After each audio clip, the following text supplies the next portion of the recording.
Hi, my name is Cedric Michael Cox. I'm a visual artist specializing in painting, and I want to thank you for allowing me to come into your classroom and talk about my journey as an artist and my paintings that are at the Casa Sykes Gallery right now.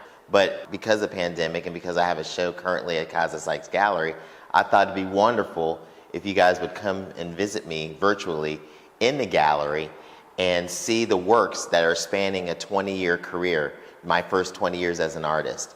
So there's a total of about 35 paintings, but I'm going to pinpoint maybe 5 or so, or maybe even 10, that really reflect my journey as an artist in the city of Cincinnati and how I got started and the things that are important to me that I paint and the things that are important to me when I create and how I create and what makes my work unique and special to me and hopefully to you.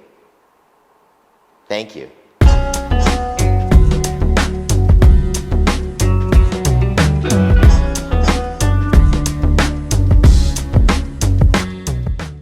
In addition to the Vivid Voice having interesting paintings, it also has a collection of drawings that I've done over my career. Behind me, we have two drawings that I created years ago. The first drawing that we have here was made in 2002, and it's called Street Rhythms Number 2. And it's about 4 by 5 feet, almost as big as some of the largest paintings that are in the exhibition. The drawing reflects my interest in architecture as well as the human anatomy. When I was in college at the University of Cincinnati's College of Design, Architecture, Art, and Planning, I had this idea of actually taking a person's inner spirit and creating a portraiture from the inside out rather than the outside in, where you're looking at someone's anatomy and understanding the shapes and structures within that human anatomy that creates their spiritual essence. So I did some paintings relating to that. So in my senior year of college at the School of Art, I decided to explore that in large-scale drawings, and that led to the first series of drawings I did in my professional career. And I kept this going on periodically throughout my career. Drawing has always been a way for me to get out my emotions.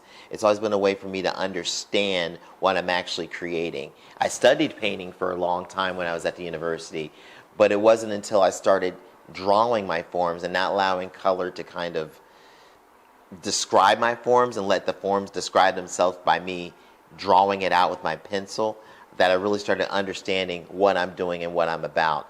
The interesting thing about it, when you think of the word drawing, drawing is not just pen and paper. It's gathering information, like gathering water from a well, like a sorcerer drawing up a spell. That's the same thing with drawing. Drawing itself is this motion of creating a new reality for me. That's how it works for me. So as a child growing up and creating art, like any child, you want to recreate the world that's around you, and you want to understand the world that's around you. So you're picking up your crayons, your markers, your poster paint or watercolors, and you're just exploring. I kind of had this idea and feeling of being an artist when I would see movies, and the movies would portray artists, or the stars in the movie would be in an art gallery, and I would say things like, "Oh, I want to be that. I want to have my artwork in a gallery one day." But it wasn't until maybe when I was 7 years old, I was working on a landscape painting, and I found myself going back and forth with the painting, actually working on it, then putting it away, then coming back, working on it, then putting it back.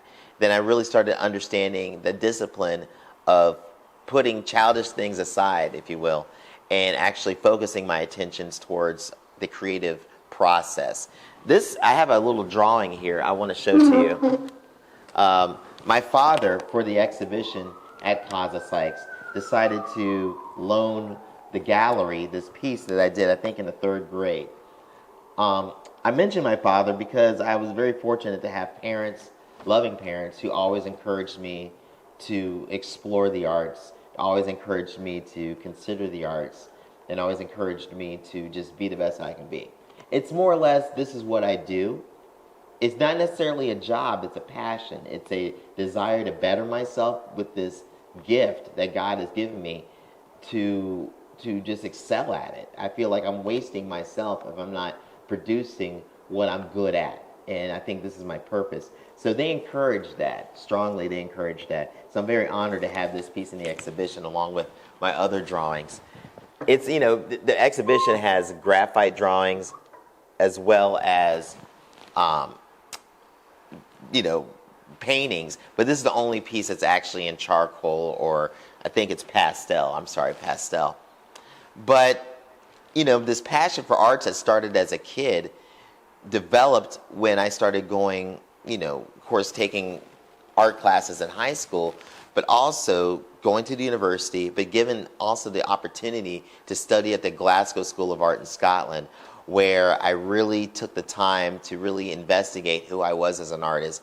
So the wonderful thing about this exhibition at Casa Sykes is you can see how drawing plays a role in my development as an artist. But in the very beginning of my career, it was the end-all be-all of my creative vision.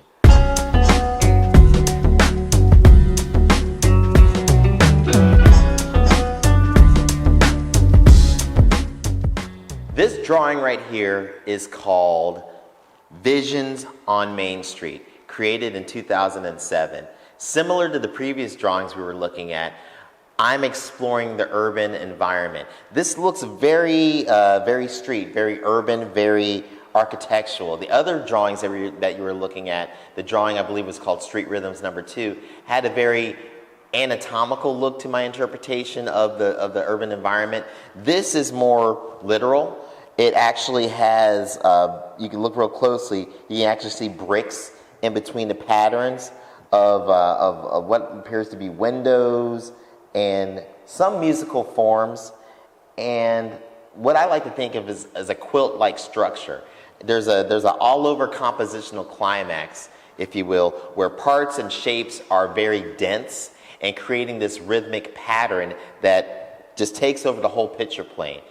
One of my favorite artists is Paul Klee, and he was a Swiss German artist who did amazing compositions where he interpreted nature as well as the urban environment and castles and all kinds of wonderful things in a very unique, abstract way.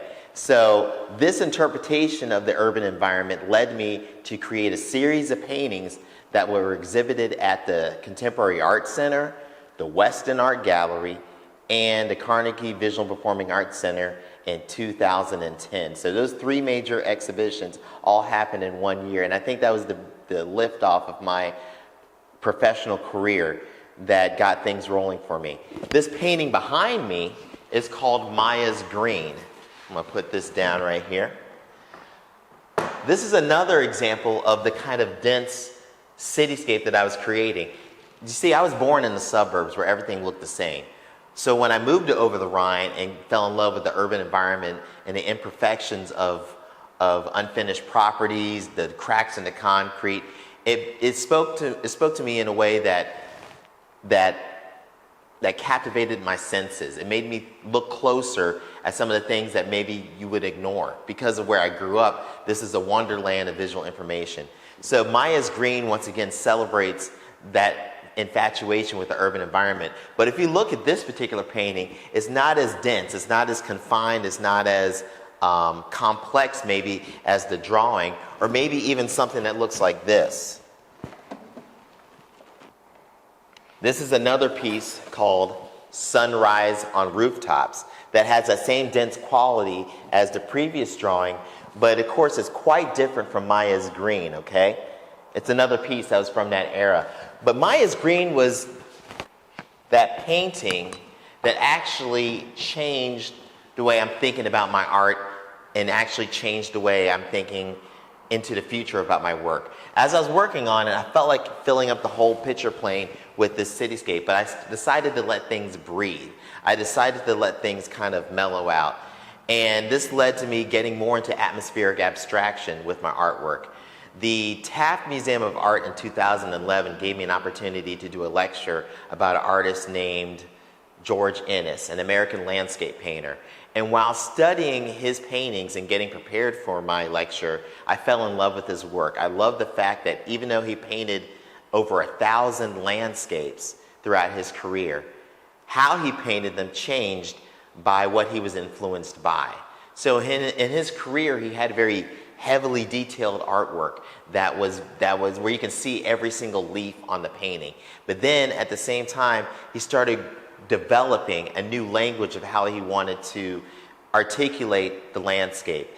And as his career progressed, he became involved in Swedenborgianism, which was the whole idea that God or spirituality is in every single essence of nature, whether it's the rocks, the trees, the river, the sky. So his paintings had this very unified look and interpretation of nature, and it became very luminous and atmospheric, like this. Now, I created this painting before I became inspired by the work of George Ennis, but this allowed me to free up my interpretation of the work that I'm doing. So even when you look at my larger abstract paintings that you're about to see in the next segment, you're still going to see this very atmospheric, luminous idea that came from this development and came from my influence of George Ennis, but you're also going to see this very rhythmic, tight, geometric celebration of not just geometry, but the anatomy and architecture as well. Now, if you look over here, this particular painting is called Man with Guitar. Another one of my influences was an artist by the name of Juan Gris. You guys have heard of Picasso. Well, Juan Gris is a Cubist painter. Cubism is when it's not like you take a picture or you paint something that's right in front of you. Cubism is actually dissecting inside and outside of the object and putting it on a flat surface so you almost kind of see the anatomy of an object. So with this, I'm doing that with a guitar and doing it in such a rhythmic way that it feels like, to me, a man dancing with a guitar. But this piece is heavily influenced by the artist Juan Gris, who, like Picasso, was a Cubist painter. And this painting over here, as we go this over here, is called Plant with Guitar number 3.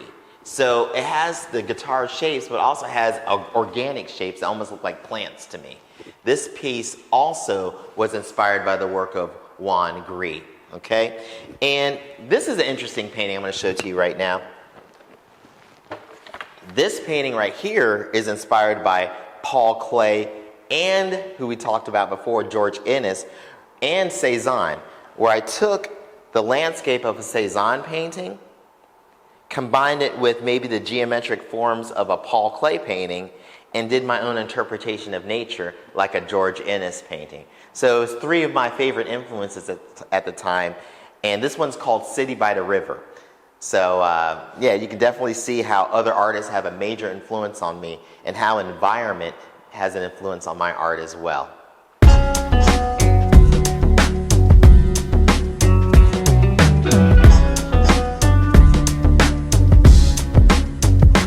The painting that I'm holding right now is called Changing Seasons.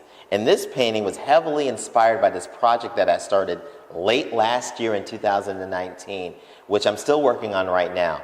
That project is a series of 64 paintings for Children's Hospital in their critical care building.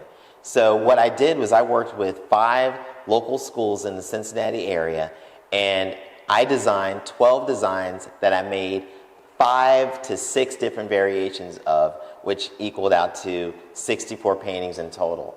So the palette for these paintings it was very bright. It was very colorful, like my work, but I had to even take things even brighter. The images dealt with the cycle of life and everlasting change and development, and also healing. So I was looking at images of nature that related to me, like the leaf. So this painting, Changing Seasons, also inspired this painting, Turning Point, that you see right here. This is one of my favorite pieces in the exhibition because it discusses the cycle of life and how things progress and then come back and form once again. Both of these paintings were inspired, like I said, by the Children's Hospital project, but also the actual designs and line work you can actually see in some of those paintings at Children's Hospital. It's funny when you do a commission or a job that you think is far connected from what you normally do as an artist, but at the same time, it also can inspire you in the end and give you inspiration. So I find inspiration from looking at other artists, but also some of the projects that I do with working with students and other businesses, and I bring that back into my studio, and it inspires or infuses my creative spirit to do interesting work that hopefully you all will love. Thank you.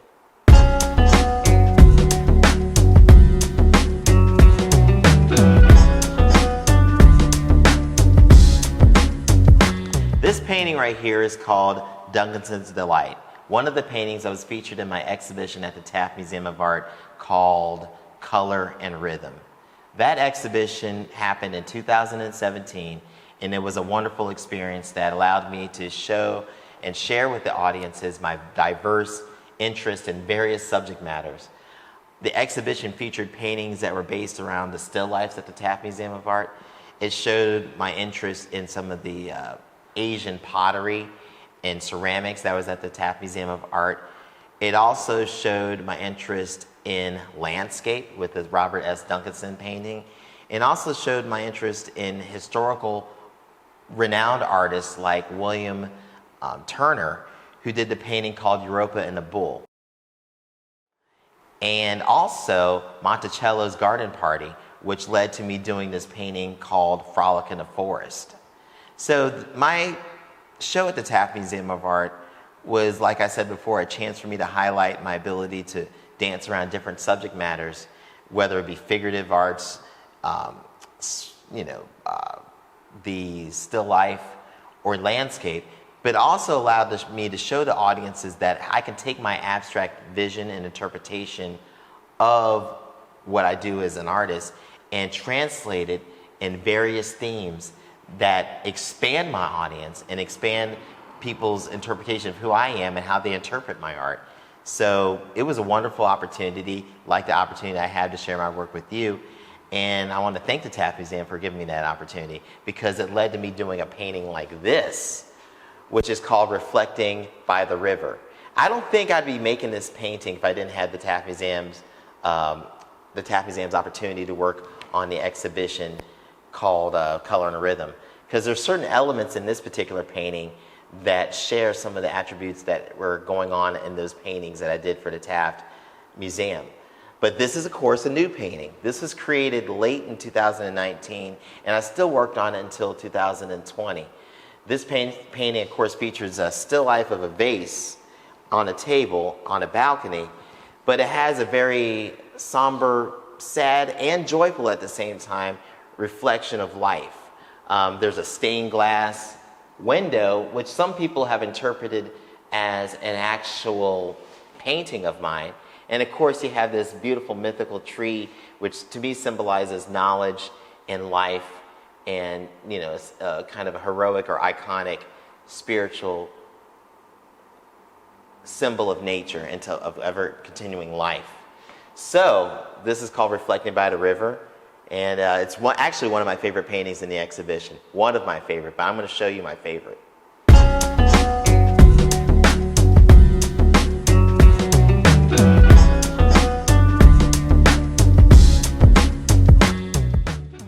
Okay, this is my favorite painting of the exhibition. It's called Table by the Door. And I made it I wouldn't say seconds. I made it days before I turned in all my artwork for this exhibition.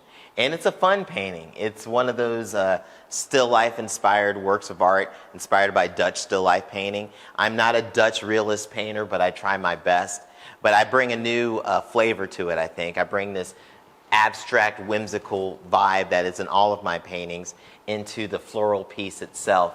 And it's a fun piece. It took me forever to decide the right kind of vase or vase that I was going to have for this painting.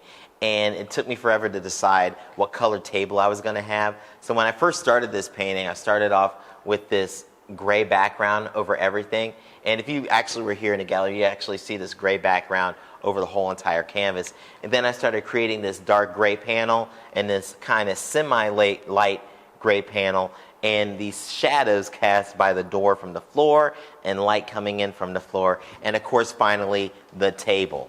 And I sat on that background and the table and the door and everything for the longest time before I decided which kind of vase I wanted to use and before I decided painting the flowers. So I looked at it for the longest time with it just being the table and the background. And sometimes that's how paintings work. Paintings sometimes are about this balance of you struggling with actual painting, but also you staring at the blank canvas or the background for a long time until you feel ready, until the painting speaks to you and lets you know that I'm ready for you to make a masterpiece.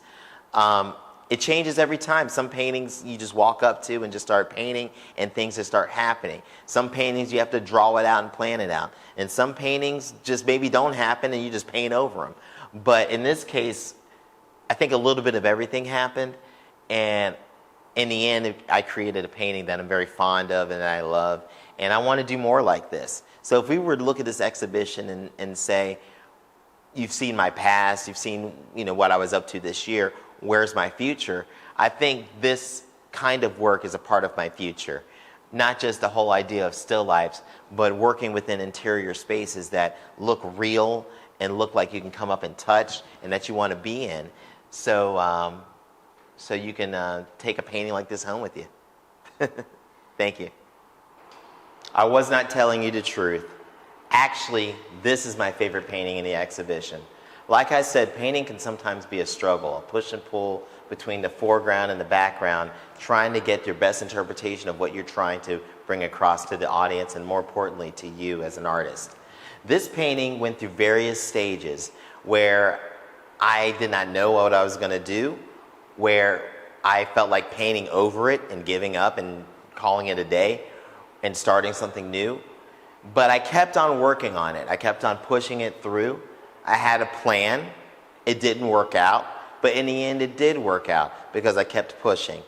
And the beautiful thing about painting and any job or anything that you choose to do in your life is a relentless ambition to always succeed. Like I said before, and I might not have said this, I may not be the most talented artist, but I'm a hardworking artist. And that work ethic came from my mother and my father, and that passion and that desire to want to be my best. It just only happened that art was that vehicle for me to drive to be the best. So I'm very fortunate that I have that passion and drive to do that. And it shows in this painting. So I was wrong. I like the flower in a vase, it's cool. But today, and it changes every day with my favorite, but right now, when you're watching this video, it's probably gonna be something else. But as far as recording this is my favorite painting. It's called Night Flight. And yeah, thank you very much for allowing me to come into your classroom and share with you my artwork and the things that are important to me as I'm creating artwork, and just the inspiration that goes through my mind and out of my hands onto the brush that shapes who I am as an artist and shapes my character. And remember, just to stay creative. The more personal you make your artwork, the more universal it becomes. And just feel free to express who you are and why you are who you are naturally. It will always have a unique voice because it's coming from you. So stay creative. This is Cedric Michael Cox signing off, saying thank you for this opportunity, and you take care. Bye-bye.